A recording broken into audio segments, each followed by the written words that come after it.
Il est exactement 7 heures sur l'ensemble du réseau synchronisé de Solo Média. Devant ce micro, Birahim Touré en compagnie de Mohamed Cham et Baba Edara pour vous présenter les titres de ce journal. Ce mardi risque d'être encore une journée morte dans les universités et même dans les écoles du Sénégal, publiques comme privées, puisque hier, les amicales des universités ont décrété une cessation de toute activité pédagogique sur l'ensemble du territoire national. Les gouvernements scolaires invités à respecter ce mot d'ordre, 1 jour, 2 jours, 3 jours de grève à compter de ce mardi. Nous parlons également de la levée de l'immunité parlementaire du député Farba Ngom, Mohamedou Ngom dit Farba Ngom. L'acte a été posé hier à l'Assemblée nationale où la majorité l'a remporté sur l'opposition. Nous reviendrons sur le pourquoi de cet acte posé par les députés à l'hémicycle, à suivre dans ce journal. À l'hémicycle également, la ministre de la Justice, Yacine Fall, est revenue sur ce scandale concernant les homosexuels séropositifs qui sciemment ont distribué ou inoculé le VIH-Sida à des partenaires et d'autres personnes qui sont pour le moment encore recherchées ou traquées. Yacine Fall de dire que les différents détenus qui ont un statut sérologique positif sont dans des conditions ne permettant pas la transmission de ce VIH-Sida à d'autres détenus. Nous reviendrons sur ce cas dans ce journal. À suivre l'actualité hors de nos frontières, la page des sports et la revue de la presse, ce sera en fin d'édition. Bienvenue à toutes et à tous.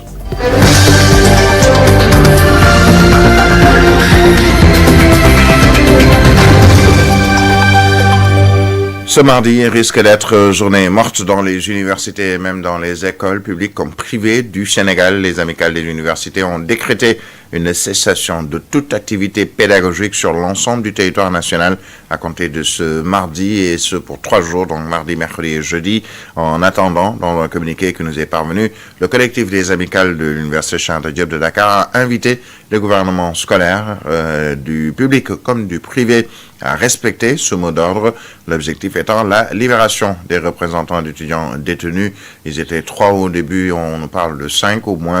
La lumière sur la mort de Abdoulaye Ba, survenu le 9 février dernier, et le paiement intégral des rappels de bourse, entre autres. Un mot d'ordre qui sera suivi par, entre autres, les étudiants de l'École nationale de développement sanitaire et social, ENDSS, dans un communiqué qui nous est parvenu.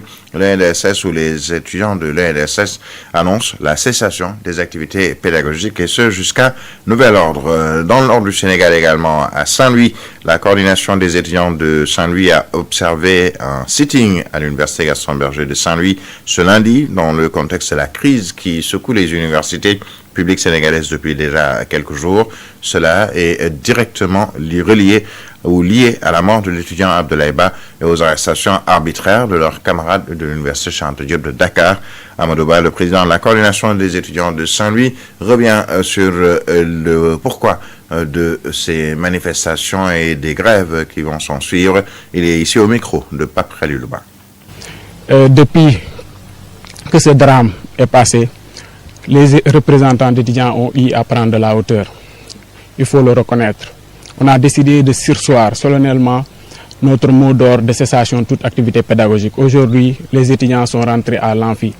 Mais force est de constater que depuis des jours, les étudiants sont affamés parce que la direction du CROUS, sur instruction du ministre, a décidé illégalement de fermer les restaurants universitaires.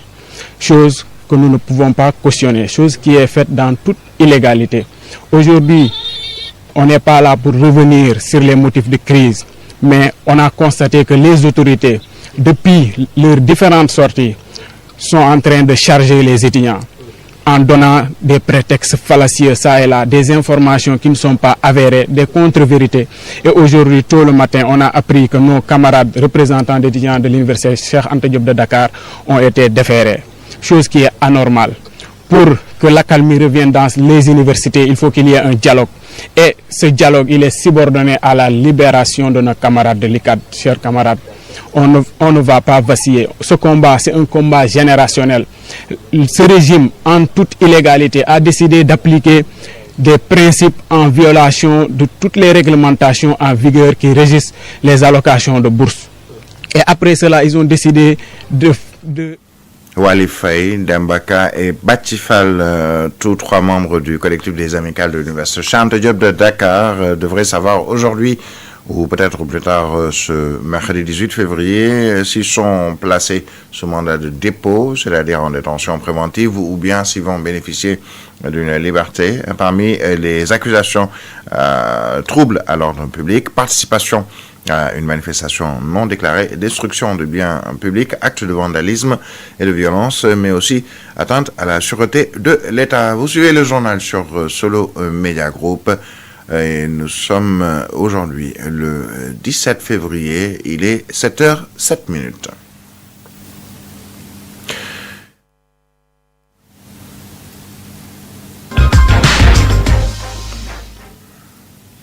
Dans le reste de l'actualité, l'Assemblée nationale a levé ce 16 février 2026 l'immunité parlementaire du député maire des Agnam, Mohamedou Ngom dit Farba Ngom, par 108 voix pour et 21 contre, mis en cause dans l'affaire des 125 milliards de francs CFA et des 2 téléphones portables qu'il détenait par devers lui en prison. L'élu a proclamé son innocence en brandissant le livre saint, le Saint-Coran, tandis que sa défenderesse Aïssata Tall Sall dénonce une procédure illégale. Les détails avec Sira Béatrice Ndion. 16 février 2026, il y a 32 ans, le Sénégal était secoué par l'un des épisodes les plus tragiques de son histoire politique récente. Le 16 février 1994, une manifestation organisée sur les allées du Centenaire à Dakar a viré au drame, causant la mort de 6 policiers et d'un civil, des dizaines de blessés et près de 150 arrestations. Un rassemblement sous haute tension. La marche avait été autorisée par l'autorité administrative à la rue 25, angle boulevard des Gaules, en plein mois de Ramadan. Elle était initiée par la coordination des forces démocratiques qui regroupait 5 partis de l'opposition pour protester contre la politique d'austérité mise en place après la dévaluation du franc CFA intervenue en janvier 1994. À la tête du cortège figurait Abdoulaye Wade, alors principal opposant au régime du président Abdou Diouf. La mobilisation avait également bénéficié du soutien des disciples de la Daïratul Mourtarchidina Wal Mourtarchidati, dirigée par Serigne Mohamedou Moustapha Sy, condamné quelques semaines plus tôt à 1 an de prison pour troubles de nature à discréditer l'État, une flambée de violence selon la version. Voilà, vous aurez compris que ce n'est pas le bon élément, Sira Béatrice, qui hier nous parlait de cet anniversaire, 32 ans après la mort de 6 policiers, justement, dans une manifestation avec la mise en cause des Moustarchidines.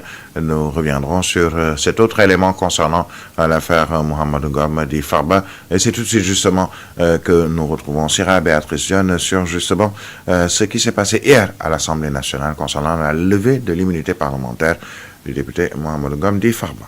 L'Assemblée nationale a voté la levée de l'immunité parlementaire du député maire des Agnam, Farba Ngom. Au terme du scrutin, 108 députés ont voté en faveur de la levée contre 21 voix opposées. Intervenant sur les dossiers relatifs à l'affaire des 125 milliards de francs CFA ainsi qu'à la dite des 2 téléphones qui motivent la demande de levée de son immunité parlementaire, Farba Ngom a brandi le Saint-Coran lors de sa prise de parole afin de justifier son innocence.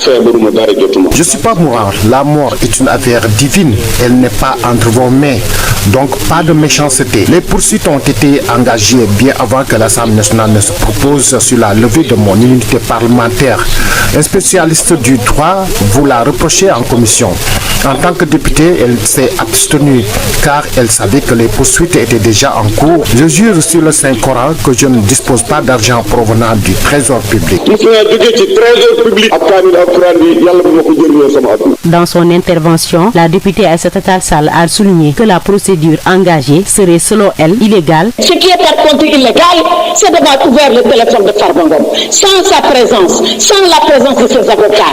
Ce qui est illégal, c'est de venir dire à l'opinion nationale et internationale qu'est-ce que nous avons trouvé dans le téléphone. Or, l'intimité des communications est garantie. Elle est garantie par l'article 13, elle est garantie par le code pénal, elle est garantie par le code des communications. Tout ça a été allègrement violé pour venir dire que Farba Ngom a commis des délits. On lui repose 125 milliards. Pourtant, ils ont des cautions et des cautions de terrain et des cautions d'argent. Mais ce sont les contestations sérieuses qui ont été retenues contre lui. Le parlementaire Farba Ngom s'est également désolé du calendrier judiciaire qui lui a été imposé, estimant qu'il bénéficie toujours au moment des faits de sa protection parlementaire.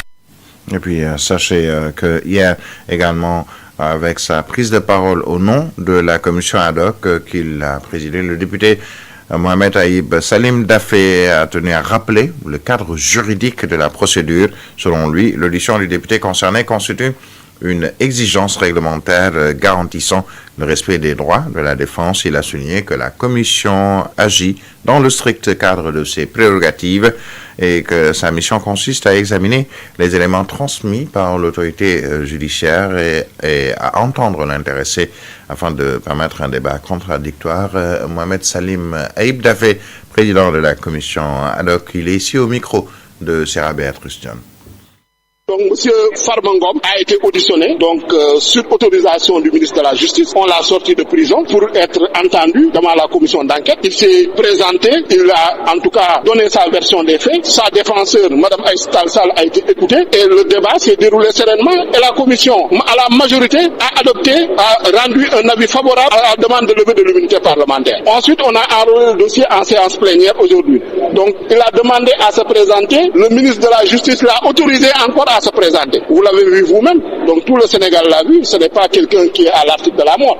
On lui souhaite encore longue vie et une très bonne santé. Mais les faits étant qu'il les a reconnus, il a reconnu les faits, il a dit que effectivement c'est lui qui avait des téléphones portables. Maintenant, par rapport à ce qu'il a fait des téléphones portables, dans les dossiers, dans les PV qu'on a, on ne veut pas violer le secret de l'instruction, mais il y a des faits qui sont assez graves, qui sont précis et qui sont étayés. Des PV d'enquête, des PV également de la cybercriminalité, des PV de la gendarmerie, tout ça a été mis à notre disposition et lui-même il les a lus. Donc vous les avez entendus, ils ne sont pas revenus sur les faits. Ils ont parlé largement de la procédure en disant que la procédure a été violée. Comme ils ont déposé une requête en annulation devant la chambre d'accusation, la chambre d'accusation va se prononcer. Mais nous, en ce qui nous concerne, on a dit que la procédure a été respectée, les faits sont étayés, la demande elle est motivée, elle est loyale et sincère. Donc la commission ad hoc et l'Assemblée nationale est dans son bon droit de lever l'immunité parlementaire du député Mohamed Ngom. Maintenant, comme on le sait, lever l'immunité parlementaire n'est ni une présomption d'innocence, ni une présomption de culpabilité. C'est à la justice de faire son travail et la justice va poursuivre son travail pour apporter toute la lumière. La charrue a-t-elle été mise avant les bœufs? C'est en tout cas le poste de Waly Diouf Bodian qui dit dans un post Facebook l'annulation des actes posés avant la levée de l'immunité du député Farba Ngom est nécessaire pour respecter justement le droit. Nous restons à l'Assemblée nationale où la ministre de la Justice, garde des Sceaux, Yacine Fall, est sortie de sa réserve sur la question des conditions carcérales des détenus présumés homosexuels ou qui l'ont tout simplement affirmé et qui sont porteurs du virus SIDA, le VIH-SIDA. Face aux préoccupations liées à leur prise en charge en milieu pénitentiaire, où ces personnes rencontrent d'autres détenus, elle annonce que des mesures spécifiques ont été adoptées, notamment pour prévenir les risques sanitaires et limiter justement la propagation du VIH-SIDA en prison. Un discours qui relance le débat sur la gestion des détenus vulnérables et les impératifs de santé publique en milieu carcéral. Les propos du ministre de la Justice, Yacine Fall, recueillis par Djibril Niane. ñi nga xam ne ñi borom ñaari tur yi la nekk ci prison bi am na ci ñi ñu jàpp tey ñaar fukk la ñu ak juróom benn am na ci. Dans l'affaire des détenus présumés homosexuels, ils sont au total 26 personnes incarcérées, réparties comme suit: 18 à la prison de Rebeuss et 7 au camp pénal du Cap Manuel. Selon les autorités, le médecin-chef a pris toutes les mesures nécessaires afin d'éviter toute transmission de maladies en milieu carcéral. Les détenus concernés, identifiés comme atteints, font l'objet d'un suivi médical strict et bénéficieront d'un traitement approprié, conformément au protocole en vigueur. Par ailleurs, l'administration démarre formellement confirmant les rumeurs faisant état de climatiseurs installés dans des cellules. Elle précise qu'aucune chambre n'a été équipée à titre de privilège. Toutefois, des climatiseurs mobiles sont ponctuellement utilisés pour préserver la santé de certains détenus vulnérables dans un souci strictement médical. Pour des raisons sanitaires, ñi nga xam ne ñi dañu nekk ci avion spécial wala yooyu may nañ leen ñu mën ko. Et nous restons sur ce dossier de l'homosexualité au Sénégal. Face à la recrudescence du fléau qui menace la santé publique, le mouvement And Sam Jikko Yi a tenu une conférence de presse pour alerter. L'association se dit préoccupée par ce phénomène de conséquences désastreuses. Le mouvement appelle les autorités à faire toute la lumière sur cette affaire dans le respect des procédures judiciaires, mais aussi des droits garantis par la loi. Les détails avec Khalifa Fall. Une autre voix s'élève pour dire non à l'homosexualité. And Sam Jikko Yi, face à la presse, est monté au créneau pour s'indigner contre la transmission volontaire du VIH. Un danger de santé publique, une situation inquiétante, selon le mouvement qui demande que la loi soit appliquée dans toute sa rigueur. Une enquête conjointe de la police nationale du Sénégal et de la police française a permis le démantèlement d'un réseau criminel transcontinental d'homosexuels pédophiles spécialisés dans la transmission volontaire du VIH-Sida, opérant entre plusieurs pays africains et la France. L'homosexualité longtemps décriée, sans jamais sanctionner. Le mouvement interpelle l'État. Il souhaite qu'il matérialise ses promesses en criminalisant le phénomène. Ce n'est que le jeudi 20 février 2025 qu'enfin And Sam Jikko Yi a été reçu par le président de l'Assemblée nationale et le 20 mai 2025 par le groupe parlementaire PASTEF.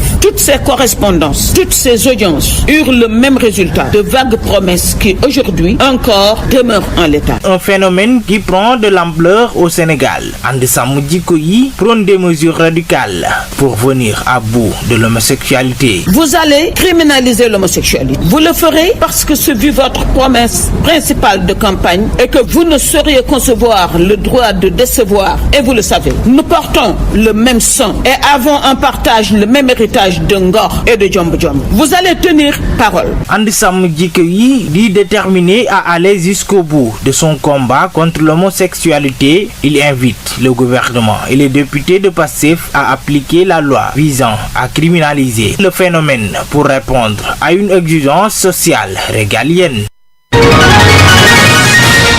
Actualité internationale. Tout d'abord, au Nigeria, le gouvernement se dit préoccupé par la hausse du nombre de citoyens nigérians recrutés illégalement pour participer à des conflits à l'étranger. Cela fait suite aux révélations ces dernières semaines des décès de ressortissants africains dans les rangs de l'armée russe en Ukraine. Selon le groupe d'investigation All Eyes on Wagner, il serait au moins 36 Nigérians à avoir rejoint les rangs de l'armée russe. Le Kenya fait face à sa pire sécheresse depuis 1981 selon les autorités. Quelques 3,3 millions de Kenyans sont menacés par la faim. Le pays a essuyé successivement 4 saisons des pluies infructueuses. 23 comtés sont touchés, soit près de la moitié du pays. Ce sont surtout les zones arides et semi-arides du nord et de l'est du Kenya qui souffrent le plus. Et puis, au moins 28 personnes ont été tuées ce dimanche dans une frappe de drone contre un marché du Kordofan Nord dans le centre du Soudan. C'est ce qu'a affirmé ce lundi l'ONG Emergency Lawyers, un groupe indépendant qui documente le conflit soudanais.